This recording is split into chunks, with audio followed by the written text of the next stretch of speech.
नमस्कार किसान भाई और बहनों, मैं गरिमा भारती आप सभी का हमारे साप्ताहिक कार्यक्रम कृषि कनेक्शन में स्वागत करती हूँ।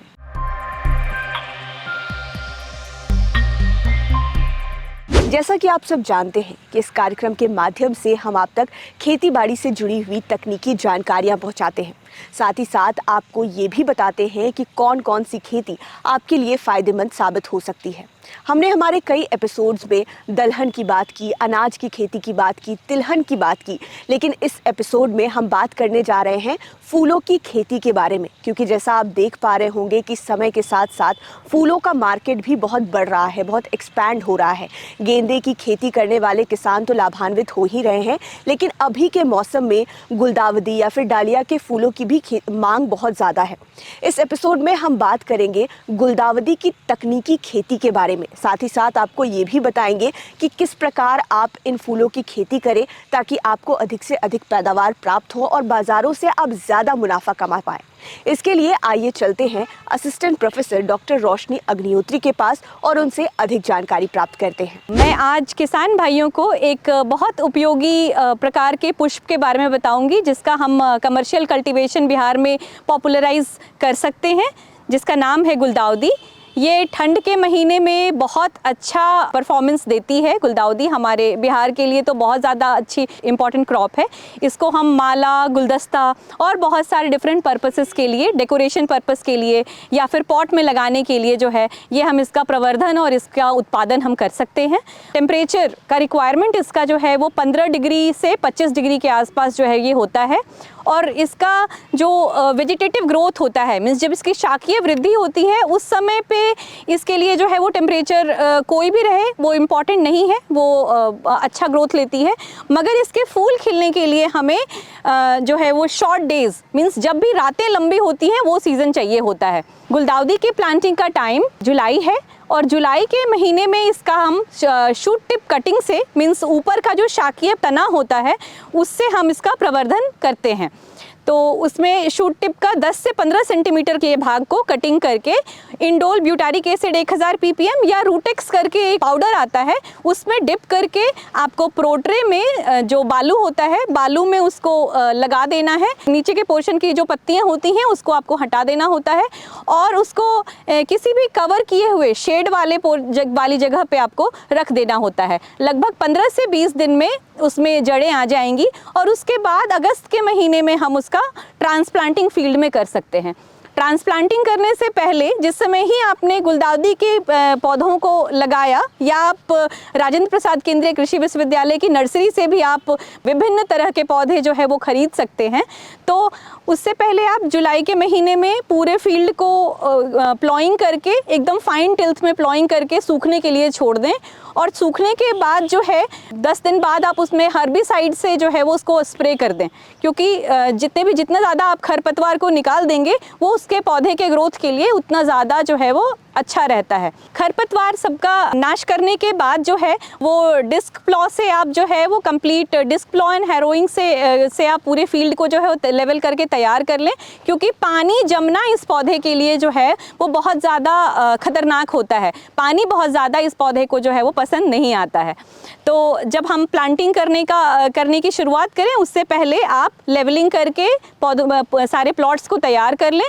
प्लॉट को तैयार करने के बाद आप 15 से 20 क्विंटल प्रति हेक्टेयर के हिसाब से गोबर की एकदम बिल्कुल सड़ी हुई खाद जो है वो फील्ड में मिक्स करके पूरी फील्ड को तैयार कर लें। 100, 150, 150 NPK मतलब नाइट्रोजन, फास्फोरस और पोटाश का जो सोर्स है वो आपको पर हेक्टेयर जो है वो इसमें गुलदाउदी में बेसल डोज की तरह जो है वो डाल देना है। ये भी आप फील्ड को तैयार करने के टाइम पे ही जो है वो डाल दें। जब भी हम फील्ड को तैयार कंप्लीटली कर चुके होते हैं, गोबर की खाद मिला चुके होते हैं, उसके साथ ही आप 100 kg नाइट्रोजन का सोर्स, 150 kg फास्फोरस का और 150 kg पोटाश का जो डोज है उसको आप 1 हेक्टेयर के लिए फील्ड में बिल्कुल डाल के अच्छे से मिला के तैयार कर लें।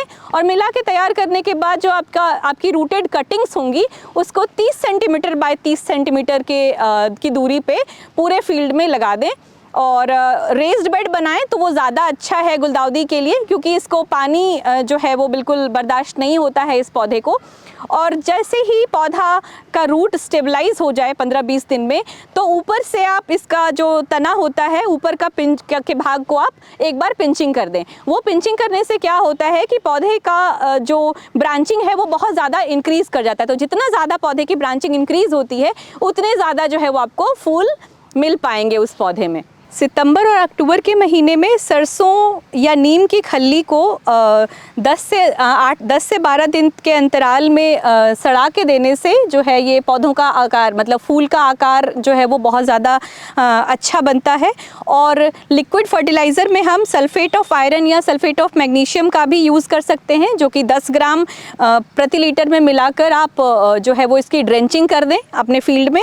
और जब हम ऐसे बात करें कि इसकी कलियां जब आनी शुरू होती हैं और कलियों का नंबर आपको बढ़ाना है, तो उसमें आप उर्वरक के मिश्रण में अमोनियम सल्फेट 10 ग्राम, पोटेशियम नाइट्रेट 5 ग्राम और सुपर फॉस्फेट 40 ग्राम को 10 लीटर पानी में मिलाकर जो है वो जड़ के पास ड्रेंचिंग करें। ये इस तरह की ड्रेंचिंग करने से इससे जो है वो गुलदाउदी का जो फूल होता है उसकी क्वालिटी बहुत इंप्रूव होती है और उसकी शेल्फ लाइफ भी जो है वो बहुत ज़्यादा होती है, मीन्स उसको आप ज़्यादा दिन तक रख सकते हैं। गुलदाउदी में एक बहुत इंपॉर्टेंट ऑपरेशन है जिसको कि हम स्टेकिंग बोलते हैं।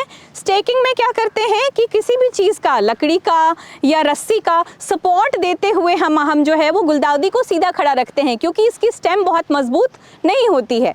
तो हवा से या पानी जब हम इरिगेट करते हैं उन सब से बचाने के लिए जो है ये स्टेकिंग का ऑपरेशन जो है वो बहुत इंपॉर्टेंट है।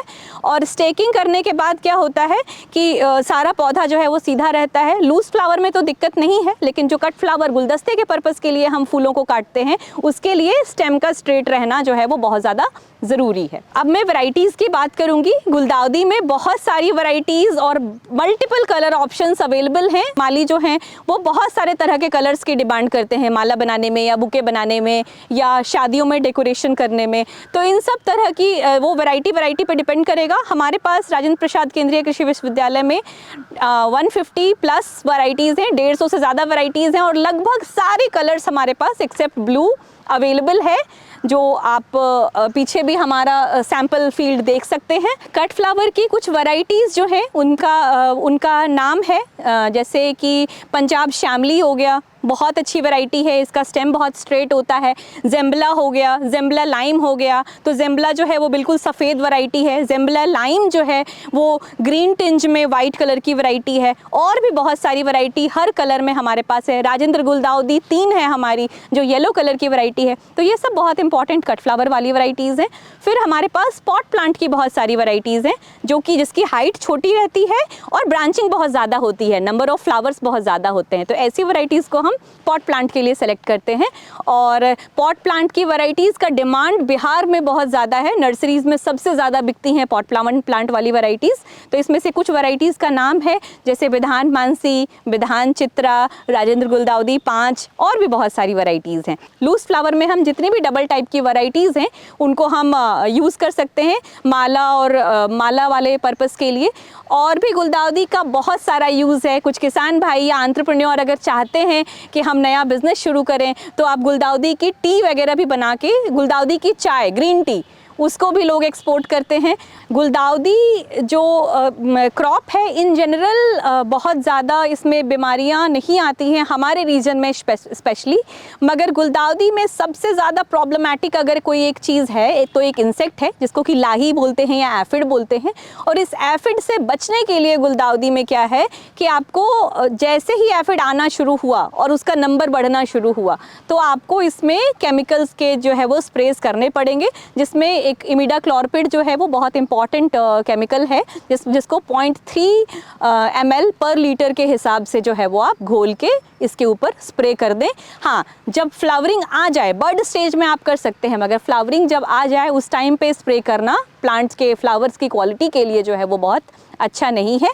और अब हम बात करेंगे कि गुलदाउदी को हम हार्वेस्ट कैसे करें, कैसे इसको हम तोड़ें। तो जब भी अगर आप माला पर्पस के लिए गुलदाउदी को लेना चाहते हैं तो पूरा फुल्ली ओपन जो भी है मॉर्निंग आवर्स में आप उसको तोड़ लें और उसके बाद आप उसको यूज़ कर सकते। 5 दिन से 7 दिन तक जो है इन वेराइटीज़ को आप फ्रेश रख सकते हैं। अगर आपने बैम्बू बांस के बास्केट में जो है वो कपड़े से ढक करके इसको ठंडे रूम में रखा तो थोड़े ज़्यादा दिन भी जो है ये टिक जाता है। मीन्स कि गुलदाउदी के फूल को आप यहाँ से लेके कलकत्ता तक, यहाँ से लेके दिल्ली तक भी रेलवेज के थ्रू भेज सकते हैं या उसकी स्ट्रिंग बना के भी आप उसको बेच सकते हैं। मीन्स लड़ी बना के भी, जैसे गेंदे की लड़ी बनती है वैसे लड़ी बना के भी आप बेच सकते हैं।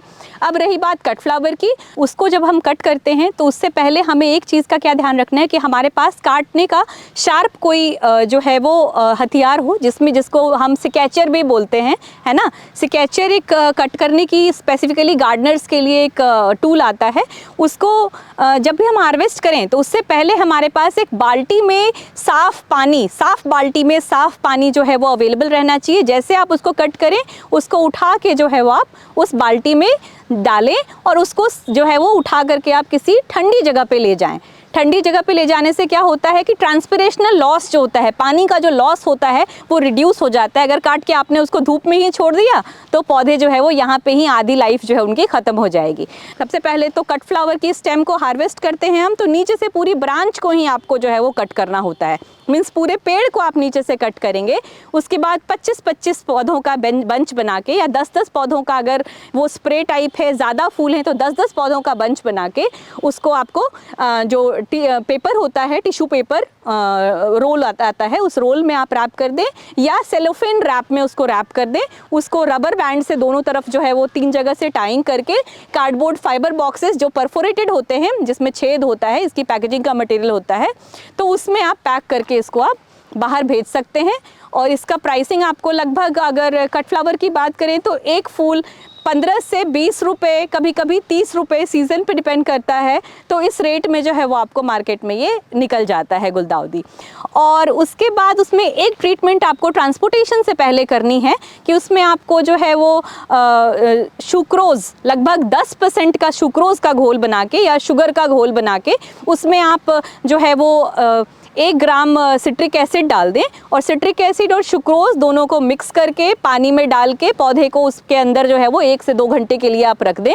उससे क्या होगा कि उसका जो खाना है, फूड जो है वो रिप्लेनिश हो जाएगा और ट्रांसपोर्टेशन के टाइम पे ज़्यादा शॉक उस पौधे को, मतलब उस कट फ्लावर को जो है वो नहीं लगेगा। इससे जो है वो पौधा थोड़ा और लंबे टाइम तक टिक पाएगा। और गुलदाउदी की एक और बात मैं बताती हूँ आपको कि आप लाइट को और टेम्परेचर को कंट्रोल करके अगर जो है वो पॉली हाउस में प्रोटेक्टेड कल्टीवेशन अगर कर सकते हैं तो आप साल के किसी भी महीने में गुलदाउदी का कल्टीवेशन कर सकते हैं, जो हम कभी नेक्स्ट एपिसोड में जो है वो इसको डिस्कस करेंगे कि गुलदाउदी को ऑफ सीजन में कैसे खिलाएं।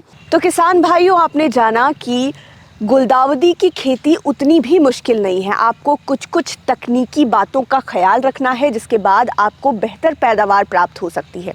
आप खेतों में भी गुलदाउदी को लगा सकते हैं या फिर अगर आप शौकिया तौर पर इसकी खेती करना चाहते हैं या फिर घर के लिए करना चाहते हैं तो आप छोटे पॉट्स में, गमलों में भी इसे लगा सकते हैं क्योंकि ये देखने में बहुत खूबसूरत लगते हैं। और अगर आप इसे बड़े स्तर पर करना चाहते हैं तो ये आपके लिए मुनाफा भी कमा कर दे सकता है।